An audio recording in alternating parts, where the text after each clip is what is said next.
Olá, meus amigos, muita paz e muita luz a todos. Mais uma vez eu estou aqui buscando compartilhar com vocês um estudo a respeito do tema psicosfera espiritual. Psicosfera é um campo de emanações eletromagnéticas criadas pelo pensamento, pelas ações, pelos sentimentos que envolvem o ser humano. É o que a gente chama de atmosfera psíquica. Quando um indivíduo ele se esforça para manter bons pensamentos, boas ações, bons sentimentos, ele se torna portador de uma atmosfera mais elevada, onde ele irradia e recebe uma energia positiva que vai ser geradora de harmonia, de equilíbrio, de paz. Já quando a pessoa mantém pensamentos negativos, palavras, sentimentos negativos, essa pessoa acaba atraindo de volta para si toda a energia negativa que ela irradia. E isso vai gerar distúrbios, vai gerar doenças, vai gerar obsessões. E o conjunto de todas essas emanações psíquicas, elas criam, né, a vibração mental da humanidade e vão refletir na psicosfera do planeta. Por isso, é importante que a gente tenha um cuidado muito grande com os nossos pensamentos, com o que a gente sente, com o que a gente faz. Não adianta a gente pensar que o nosso pensamento não faz a diferença. Cada pensamento ele vai refletir na psicosfera do planeta. Mesmo que individualmente ele pareça menos relevante, mas no conjunto ele se torna muito expressivo. André Luiz, no livro Os Mensageiros, psicografado por Chico Xavier, ele nos relata as suas primeiras experiências como missionário na crosta planetária. E num determinado momento do livro, ele conta que ele chega num ambiente, ele chega num local que ele chama de menos belo, onde ele percebe que o ambiente se torna sombrio, se torna escuro, se torna denso, pesado, sufocante.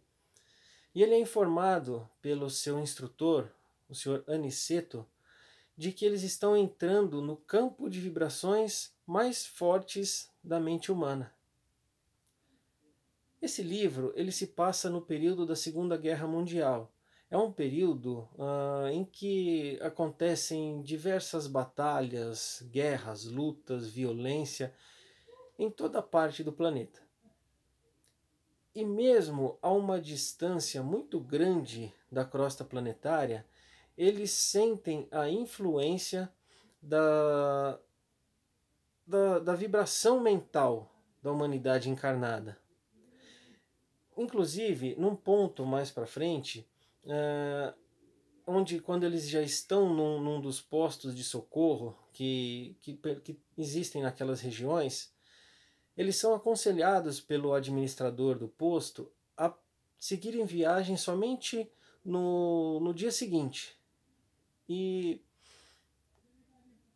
o Alfredo, que é o administrador do posto, ele explica o porquê. Eu trouxe o trecho para ler para vocês aqui, onde ele explica o porquê. E ele diz assim: nossos aparelhos assinalam a aproximação de grande tempestade magnética ainda para hoje. Sangrentas batalhas estão sendo travadas na superfície do globo. Os que não se encontram nas linhas de fogo permanecem nas linhas da palavra e do pensamento. Quem não luta nas ações bélicas está no combate das ideias, comentando a situação. Reduzido número de homens e mulheres continuam cultivando a espiritualidade superior. É natural, portanto, que se intensifiquem ao longo da crosta espessas nuvens de resíduos mentais dos encarnados invigilantes, multiplicando as tormentas destruidoras. Uma coisa que chama atenção nesse trecho, onde Alfredo explica, né, o porquê que ele pede para que eles fiquem lá até o dia seguinte, é o fato de que não são apenas aqueles que estão nos campos de batalha que criam esses resíduos tóxicos, esses resíduos mentais, né, que criam essas nuvens de tormentas destruidoras, mas também aqueles que comentam a situação, aqueles que, como ele disse, estão no campo do pensamento. Esses também ajudam a criar essas tormentas, essas espessas nuvens de resíduos mentais. Claro que os pensamentos, os comentários numa época de guerra, de luta, vão estar carregados de dor, de sofrimento, de tristeza, de raiva, de ódio. Enfim, é um período difícil e isso vai refletir, né, no pensamento global do planeta. E são muito poucos, como ele diz, que se voltam à espiritualidade superior. Então aquilo vai criando toda aquela atmosfera densa, pesada, que ele ia sentindo ao longo do tempo. Agora, trazendo isso para a nossa atualidade, a gente precisa fazer uma reflexão. Porque hoje o mundo não se encontra numa situação de guerra mundial.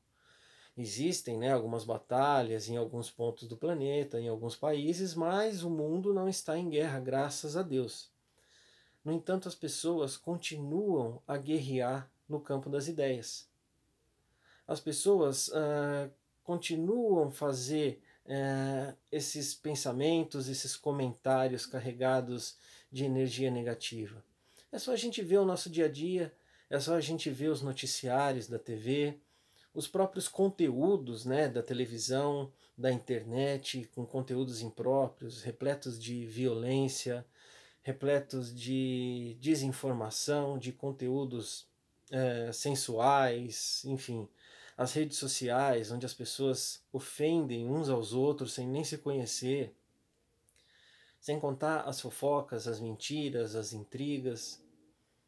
E isso não é culpa da internet, isso não é culpa da televisão. Isso tudo é o reflexo do quanto o pensamento humano ainda está contaminado, ainda está, né, cheio dessa negatividade que a gente tem. E cabe a nós, como estudantes, né, como aprendizes dessa doutrina que nos ilumina, que nos fornece recursos para crescer, não entrar nessas vibrações negativas, não entrar em brigas, não entrar em comentários, seja no mundo virtual, seja no mundo físico. A doutrina espírita, ela nos coloca sempre diante da necessidade de um aprimoramento moral.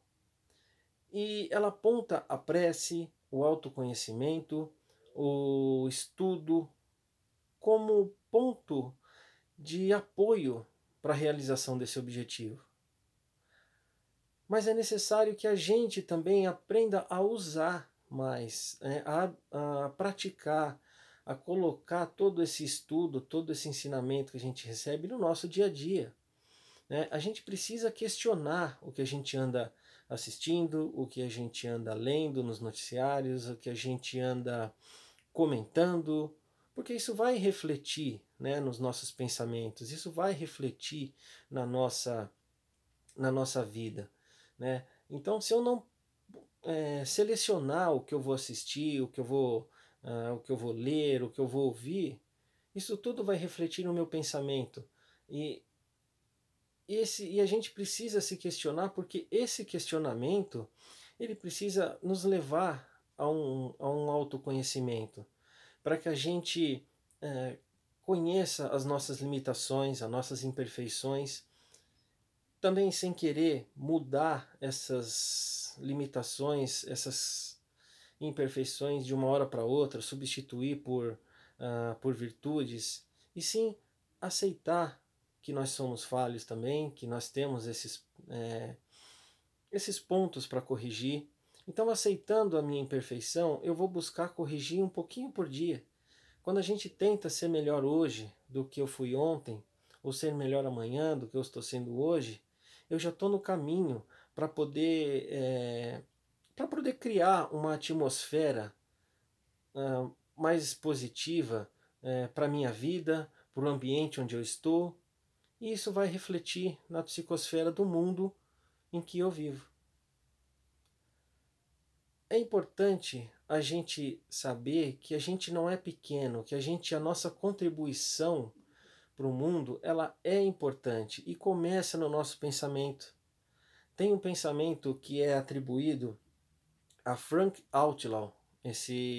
Eu busquei na internet nessa informação e ele fala mais ou menos assim: vigia os teus pensamentos, pois eles se tornam palavras. Vigia as suas palavras, pois elas se tornam os seus atos. Vigia os seus atos, pois eles se tornam hábitos. Vigie os seus hábitos, pois eles se tornam o seu caráter. Vigie o seu caráter, porque ele se torna o seu destino. Então, essa orai e vigiai que o Jesus nos pede é justamente para que a gente possa utilizar a oração, utilizar o evangelho, seja no lar, seja em qualquer lugar, em nosso favor, em nosso proveito. E não achar que nós somos pequenos porque somos um. Né? Eu gostaria de falar um pensamento da Madre Teresa de Calcutá, quando questionaram ela da importância do seu trabalho de caridade. E ela disse assim: o que eu faço é uma gota no meio de um oceano, mas sem ela o oceano será menor. Então que a gente possa ser uma gota de positividade, de alegria, de saúde, para nós, para o ambiente onde a gente vive e para o mundo que a gente quer. Que a gente possa ser a mudança que a gente deseja no mundo. Mais uma vez, eu gostaria de agradecer. Muito obrigado. Pedir a Deus que abençoe a todos e até uma próxima.